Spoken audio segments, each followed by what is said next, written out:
今天老北京給大家分享一下粵劇《帝女花》同埋秦腔三滴血，仲有京劇《蘇三起解》。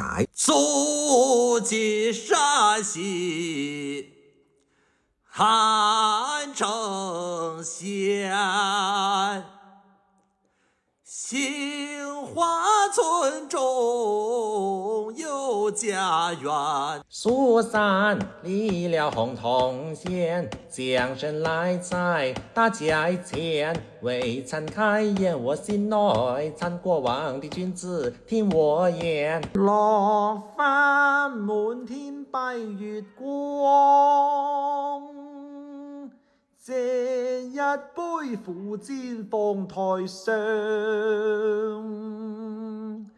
帝女花帶淚上香，願喪身回謝爹娘。